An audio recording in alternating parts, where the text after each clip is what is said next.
की, कारिका सिद्ध श्री माता जी की।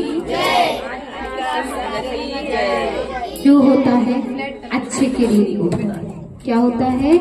जो होता है वह अच्छे के लिए होता है। अभी आपकी बच्ची की चप्पल खाई ना कुत्ते ने, तो वह कहना चाह रहा है कि चप्पलों को छुड़वा दो।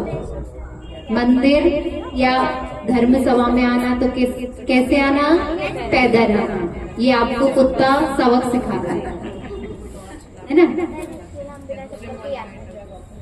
एक राजा और एक उसका मंत्री था।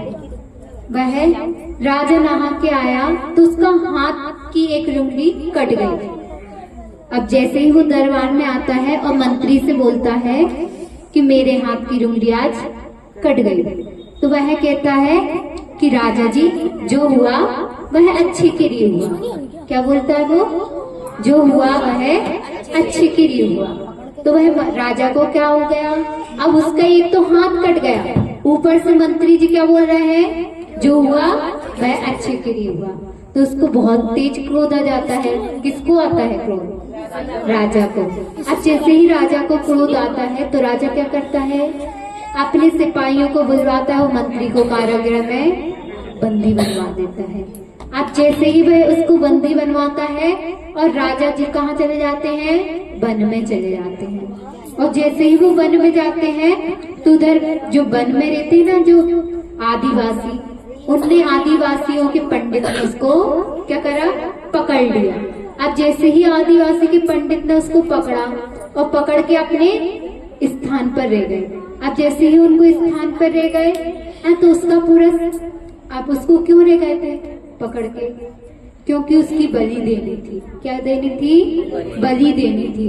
अब बलि का एक नियम होता है, क्या? पूरा अंग-उपांग सहित होना चाहिए। मनुष्य कैसा होना चाहिए?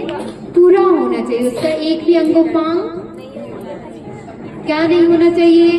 कम नहीं होना चाहिए। क्या नहीं होना चाहिए? कम नहीं होना चाहिए और ना ज्यादा होना चाहिए। नहीं तो कोई की 6 कोई की 7 उंगली होती है ना, ऐसा भी नहीं होना चाहिए।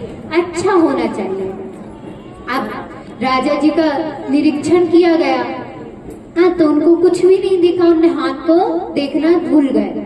अब जैसे ही वो पंडित की बारी आई कि अब पंडित जी आप बलि इनकी दे दो। अब जैसे ही पंडित जी ने देखा तो उनके हाथ की साइड उनकी नजर गई। तो नजर गई तो उनकी एक उंगली कम थी। तो उन्होंने क्या कहा? इसकी बलि नहीं दे सकते हैं। तो इससे क्या हुआ? उसको छोड़ दिया गया।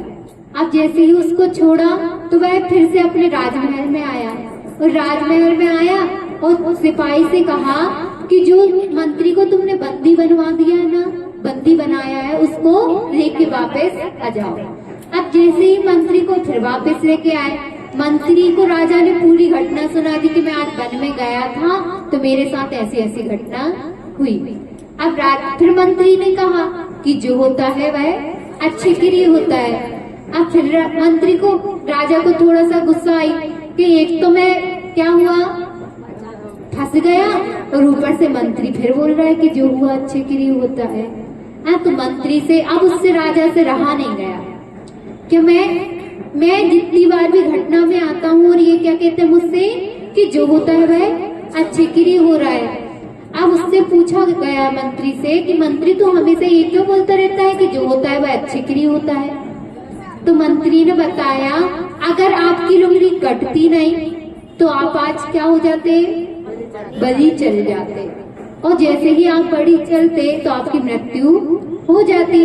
अगर आप तो बच जाते क्योंकि आपकी एक उंगली कट गई, और मैं मंत्री हूँ आपका, तो मुझको तो आप साथ में जरूर रह जाते। और अगर आप बचते और मैं आपके साथ में जाता तो मेरी बलि चल जाती।